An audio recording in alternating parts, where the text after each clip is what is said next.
तो आज की इस कहानी में हम देखने वाले हैं एक ऐसी प्यासी भाभी को जिनके पति के चले जाने के बाद वो बहुत ज्यादा प्यासी हो जाती है। दिन भर बस उनका ठुकने का ही मन किया करता है, पर उन्हें कोई भी ठोकने बजाने वाला या उनकी गुजिया चटकाने वाला नहीं मिल रहा होता है। इससे वो इतना परेशान हो जाती है कि वो हर किसी को देने लग जाती है। तो ये सब कुछ कैसे कैसे कहाँ कहाँ क्यों क्यों कितने कितनी बार किस किस के साथ किस किस पोजीशन में और हाँ किस किस फ्लेवर में होता है गुरु, ये सब आप आज की इस कहानी में देखने वाले हैं। मूवी का नाम होटल डिजायर है और इसे आप कैसे देख सकते हो ये मैं आपको थोड़ा सा आगे बताऊंगा। कहानी स्टार्ट होती है और हम एंटोनिया को देख पाते हैं जो बाथरूम में बहुत देर से नहा रही होती है और बाहर नहीं निकल रही थी। इसलिए उसका बेटा बाहर से आवाज देने लगता है कि मॉम प्लीज जल्दी बाहर आइए, हमारी बस छूटने वाली है। अंदर एंटोनिया अपने संतरे दबा रही होती है और अपनी टिक्की के मजे ले रही थी, पर जैसे ही उसे पता चलता है कि वो लेट होने वाले हैं तो वो अपना ये आत्मसंतुष्टि कार्यक्रम बंद कर देती है और जल्दी से बाहर निकल कर आती है। एंटोनिया किसी तरह से अपनी खटारा टार्जन की हेल्प से अपने बेटे को बस स्टॉप तक लेकर आती है और यहाँ पर इनकी बातों से हमें समझ में आता है कि एंटोनिया का बेटा अपने डैड से मिलने के लिए न्यूयॉर्क जा रहा है और वो 2 हफ्तों के बाद लौटेगा।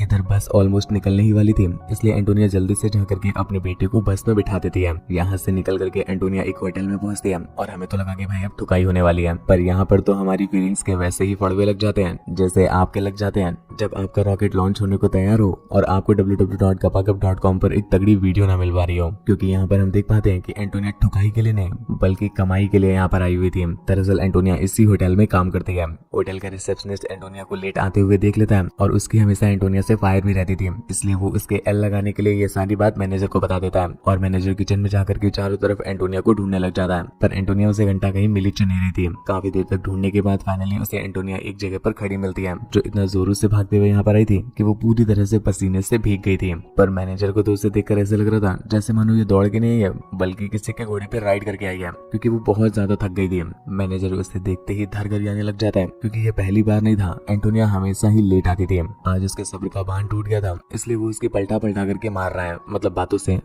पलटा पलटा करके मारने लग जाता है। पर अगले ही पल मैनेजर खुद को शांत करता है, क्योंकि उसे ऐसा लग रहा था कि उसने एंटोनिया की कुछ ज्यादा ही ले लिया। इसलिए वो उसे प्यार से समझाते हुए कहता है कि देखो फैमिली अपनी जगह है और मैं जानता हूँ कि तुम्हारा कोई हस्बैंड नहीं है, इस वजह से सुबह उठ करके तुम्हें उंगली भी मारनी होती है, पर इसका ये मतलब तो नहीं है कि तुम अपनी जॉब के एल लगा दो। जॉब की जो टाइमिंग है उसी टाइमिंग पर आना पड़ेगा, वरना तुम्हें जॉब से निकाल दिया जाएगा और फिर घर बैठ के आराम से उंगलियां मारती फिरना। अगले सीन में हम एंटोनिया को चेंजिंग रूम में देखते हैं जहाँ पर बेचारी बहुत दुखी हो जाती है और जोर जोर से रोने लग जाती है। तभी वहाँ पर उसकी फ्रेंड जूलिया आती है जो अपनी फ्रेंड को इस तरह से रोते हुए नहीं देख पाती और उसे गले लगा लेती है। फिर दूध पिलाते पिलाते उससे पूछती है कि आखिर क्या हो गया, वो इतना परेशान क्यों है और क्यों रो रही है। वो बॉस की बात को इतना दिल से मत लगाए, बॉस तो हमेशा ही बोलता रहता है। पर एंटोनिया उससे कहती है कि बॉस की बातों से मेरी नहीं फटी है, मेरी तो फटी पड़ी है, क्योंकि मेरी कोई फाड़ने वाला नहीं है। मेरे पति ने भी बिना सोचे समझे बहुत सालों पहले मुझे छोड़ दिया और अब तो मेरा एक बेटा भी है, इस वजह से एक बेटे वाली माँ के कोई ठुकाई नहीं करता है। मेरी प्रॉब्लम कोई समझ नहीं सकता, हर कोई बस मुझ पर चिल्लाता ही रहता है। अरे मेरा भी ठुकने का मन करता है और मैं भी चाहती हूँ कि कोई मेरी अच्छे से ले ले, पर क्या करूँ, कोई काली नाली अब चाटना ही नहीं चाहता है। ये सुनकर के जूलिया की थोड़ी सी फटती तो है,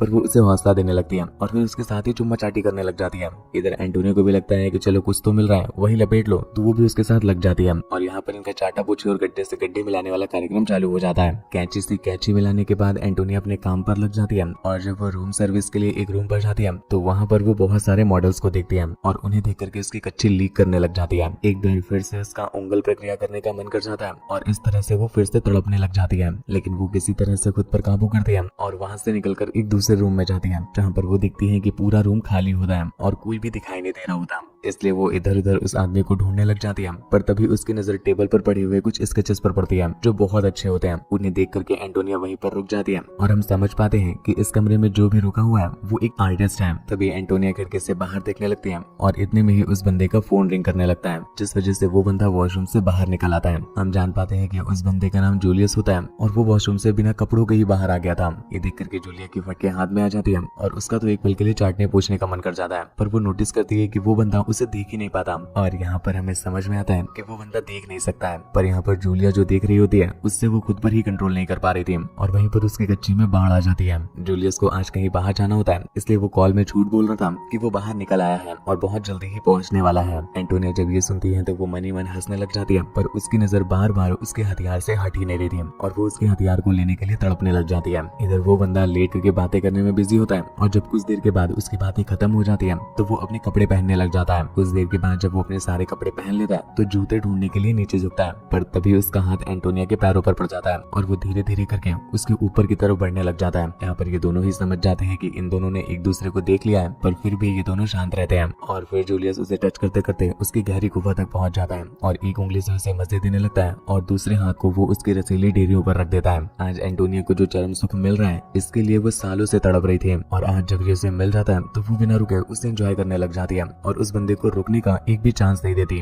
वो एक दूसरे को बेसब्रों की तरह चाटने लग जाते हैं और अब एंटोनिया ठुकाई के लिए पूरी तरह से तैयार हो चुकी थी। जूलियस को भी ये बात समझ में आती है तो वो उसके एक एक करके सारे कपड़े निकाल देता है और फिर उसे बेड में पटक देता है। इसके बाद ये दोनों एक दूसरे से लिपट करके चुम्मा चाटी करने लग जाते हैं और फिर कब इनकी चुम्मा चाटी ठुकाई में और ठुकाई से पिलाई में बदल जाती है हमें पता भी नहीं चल पाता। बेन स्टोक्स समझ ही नहीं आता है कि ये होटल है या मुन्नी बाई का कोठा। उधर लड़कियां रसियारी होती हैं, इधर लड़का लड़की रसियारे होते हैं। मतलब होटल वालों को अपने स्टाफ से घंटा फर्क खींचना नहीं पड़ता है, कहीं भी ठुको या ठुकवाओ उन्हें कोई लेना देना नहीं इस बात से। आज एंटोनिया बहुत खुश होती है क्योंकि वो जिस चीज के लिए तड़प रही थी आज फाइनली उसे वो मिल गई थी। वो लोग काफी देर तक दबा दबा करके ठुकाई करते हैं और कुछ देर के बाद जब उसका कार्यक्रम खत्म हो जाता है तो भी एंटोनिया उसे छोड़ नहीं रही होती है और उसके साथ चिपकी रहती है। कुछ देर के बाद वो बंदा स्मोकिंग करने लगता है और एंटोनिया भी उसकी ही सिगरेट से मतलब स्मोक वाली सिगरेट से खुद भी लग जाती है। पर जैसे ही वो धुआं फायर अलार्म तक पहुंचता है तो पूरे कमरे में बारिश जैसी बूंदें गिरने लगती हैं और इस सीन का एक बार फिर मूड बन जाता है और वो दोबारा ठुकाई करने की तैयारी करने लगते हैं। और इसी के साथ ये कहानी यहीं पर एंड हो जाती है।